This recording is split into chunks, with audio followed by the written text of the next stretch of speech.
Congressman Krishnamoorthi, thanks for being with us. Thank you so much. Very much appreciated. I think a lot of people look at Democrats and Republicans nowadays and say, oh, Democrats all vote Democrat, Republicans all vote Republican. How are you? Give me two examples of how you're different than your chief competitors.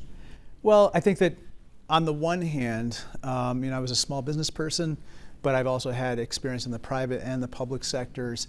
And for the last decade, I've spent a lot of time working on economic challenges. And I think those economic challenges are what really bedevil Americans more than anything right now, whether you're working poor, middle class, or growing a business. So I'm uniquely positioned to deal with some of those. On the other hand, I think the other big issue that everyone's talking about is how do you hold Trump accountable? How do you hold this government accountable, especially ICE and CBP, which act with impunity? I spent the better part of a decade basically standing up to bullies and bad actors, whether it's big tobacco, which has fueled the vaping epidemic, or large grocery chains, which have tried to merge to essentially raise prices and lower working conditions and putting an end to that. And now I need to stand up to the biggest bully of them all, Donald Trump. The folks, one of the folks who analyze how members of Congress vote, showed that you voted with President Biden 100% of the time in the 117th Congress. What areas do you not toe the Democratic Party line? Where do you stand out? A couple things. One, I carry the legislation with regard to banning the trading of individual stocks by members of Congress, and that's not something that really veterans on either side like, and that's something that I very much believe in. I also believe in term limits. I believe in age limits. I believe also in term limits for the Supreme Court, by the way. But a lot of these are reforms that need to happen to restore trust in Congress.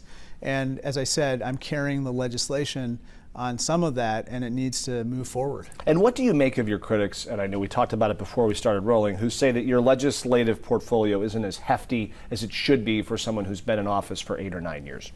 Well, I think they need to look more closely at the record. So on the one hand, I authored the law that has modernized our nation's skills-based career technical and vocational education system, helping 11 million people get a higher quality skills-based education. I authored the law that provides mental health resources to healthcare professionals for the first time.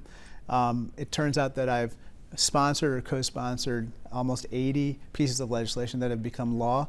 But in addition to that, I have led major investigations that have reined in big tobacco with regard to the vaping epidemic, gone after baby food manufacturers that poison baby food with toxic heavy metals.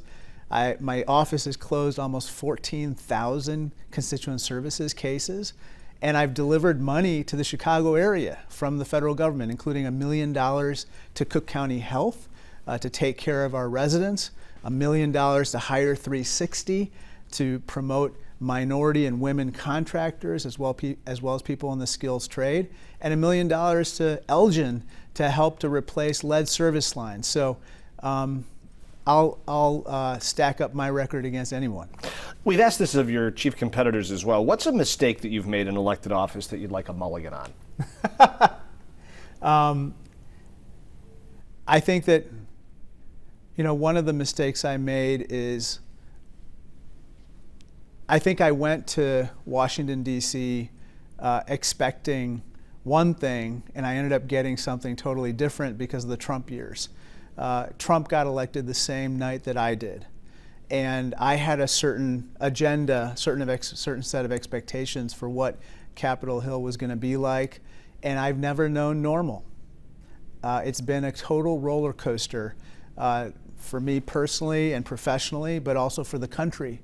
And it's put us through hell. And as that old saying goes, when you're going through hell, you got to keep going. So that's something you didn't expect. Is there a move or a vote that you've made that was a mistake that you wish you could do differently? I think that I'm sure that there are certain things that I probably would have done differently. But I think largely I'm satisfied with my record. And that's why I think my constituents have rehired me 5 times in a row. What does it mean to abolish Trump's ICE, and how is that different than what your opponents are saying we should do? I think abolish Trump's ICE, which, by the way, Governor Pritzker has shared his position as well. means, in my opinion, getting rid of Kristi Noem or impeaching her if she doesn't get fired or if she doesn't resign. So you agree with Congresswoman Kelly's efforts? Yes, and I've joined her efforts in that regard. But in addition to that, it also means taking the masks off, putting ID on, putting body cameras on, no more warrantless arrests, requiring third-party investigations for the use of force, and then, not having roving gangs of ICE and CBP agents causing or stirring up trouble in cities. I know that Lieutenant Governor Stratton was asked about, her position, which is abolishing ICE, where would she transfer the duties? And when she talked to reporters, she said that she would transfer them to the CBP. You said that's a horrible mistake. That's a grave mistake, because CBP is who employs Greg Bovino. CBP is who shot and killed Alex Preti. And so I think there's just a difference of opinion there. And so I'm going to continue to vote against a single dollar of funding for DHS unless and until there are these massive changes that are necessary so that they're held accountable. So there are meaningful differences between the three of you? I think so. Let me ask you this. What have Democrats done wrong in the last several years that have left them in the minority of the House, the Senate, no control of the White House, no control of the Supreme Court? Where did the party go awry? We steered away from those economic challenges that I think are the central focus of working families.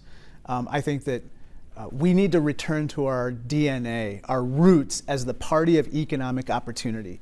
In my own case, I'm an immigrant. I came to this country when I was 3 months old. My father lost his income in the early 1970s recession. And at that time, thanks to the generosity of the American people, we were allowed to move into public housing and food stamps. My father got on his feet and then got a great job in Peoria, Illinois. And every night he would say, think of the greatness of this country, and whatever you do, make sure it's there for the next families who need it. That became my North Star. That American dream, however, has now slipped from the grasp of millions of people. And we got to be the party that attacks the problem standing in the way between people and their own American dream and their fulfillment of their economic potential at the least.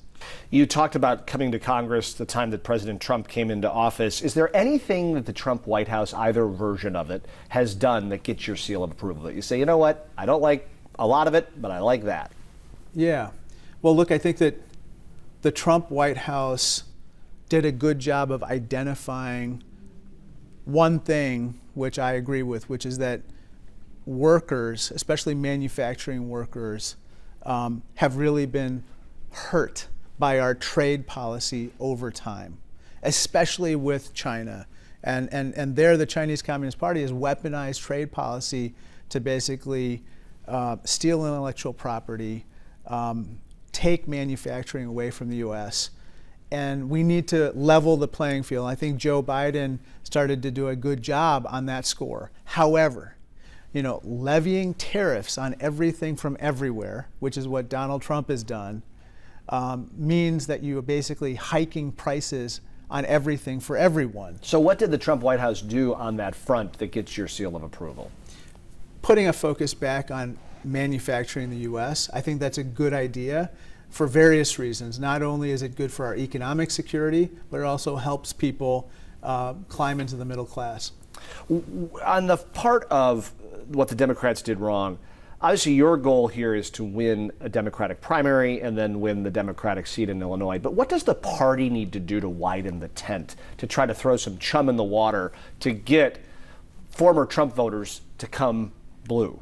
Look, I think that we have to be the ones that basically do two things. One, we have to listen, and then we have to address the concerns that people have legitimately about government or about the direction of our country. What do I mean by that? In my own district, 47% of the residents voted for Donald Trump. We had neighbors that flew Trump flags as of Election Day, okay?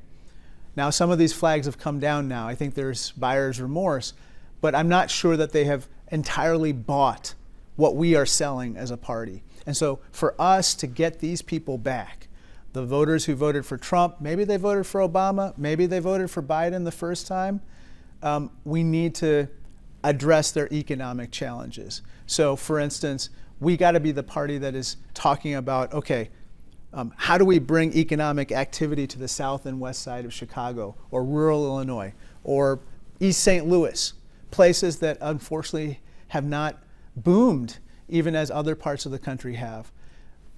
We have to adopt a whatever it takes mentality to bring economic development back to these places and bring hope and jobs. Talk to me a little bit about money in this race. Your war chest is fivefold, sixfold of your nearest opponent. For folks who look at these races and say, boy, money is really corrupting politics, how does this race disprove that? Well, I don't think any race is going to disprove that particular issue of too much money in politics. I think we need campaign finance reform at the end of the day, and I've been kind of a leading proponent of that in Washington legislatively. However, I'm also proud of the fact that I have almost 90,000 individual donors who have supported me over time because I'm trying to do the right thing. I'm trying to do what's in the best interest of our country and my district, and they have sent whatever they can to help me, and that's allowed me to be independent. That's why Time magazine said that there's a jewel-shaped target on my back when I went after the vaping industry. I went after Johnson & Johnson for selling carcinogenic baby powder. I went after Purdue Pharmaceuticals for trying to addict a whole generation of people to OxyContin. And the list goes on. I can do that because I have a large number of individual donors who have stood with me. Did you wait too long to return the money from that Palantir executive? Do you wish you had done it without somebody asking you to do it? No, as soon as it came up, I basically donated it to migrant groups here. But you had to be asked to do that, right? Well, I'm glad it was brought to my attention.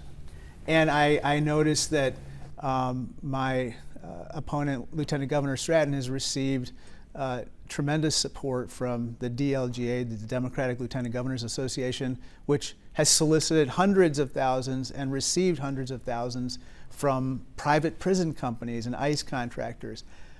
I don't think anybody should practice hypocrisy in this race. You feel she is? Yeah, I think at this point, but it's not just that, it's on other issues.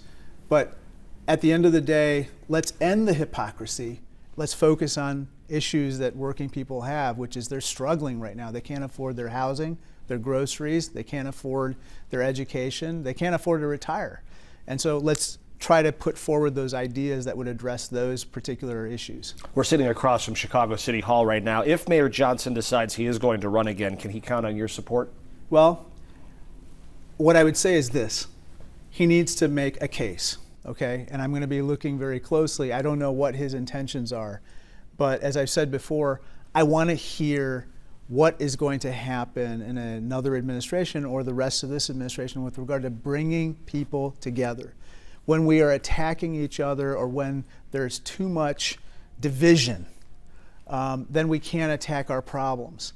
And I want to see a situation where we can kind of work together, labor, the neighborhoods, the mayor, business, and of course citizen groups to try to move this city and this state together. This is, I believe, the greatest city in the world. When you talk about not attacking each other, do you feel that the race you're in right now has gotten a little chippy? Well, all I can say is in that first debate, I mentioned that maybe I should have brought my body armor because I am kind of relentlessly being attacked, especially by the lieutenant governor.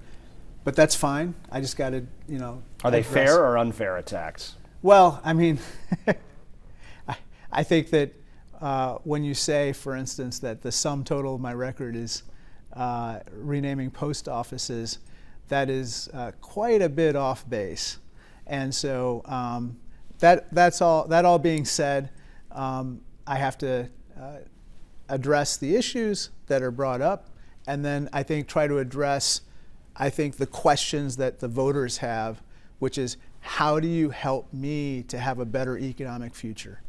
The final question I have for you is, as we enter the home stretch of this campaign, what is it that you want those voters to know first and foremost? We're sitting down with all three of you that are sort of in the lead positions here. What's the elevator pitch? Well, look, I think that I'm running basically to preserve, protect, and defend the American dream from mortal attack by Donald J. Trump right now. And you can just look at my story to understand why. You know, that legal immigration system that enabled us to come here is being dismantled. The public housing and food stamps that allowed us to survive is on the chopping block now. And the public schools that were the gateway to the American dream are under assault as Donald Trump seeks to close the Department of Education. So the central question is this: what kind of a government do we want? Do we want a government that's there for those fighting to make it, or one that's primarily catering to those who have it made?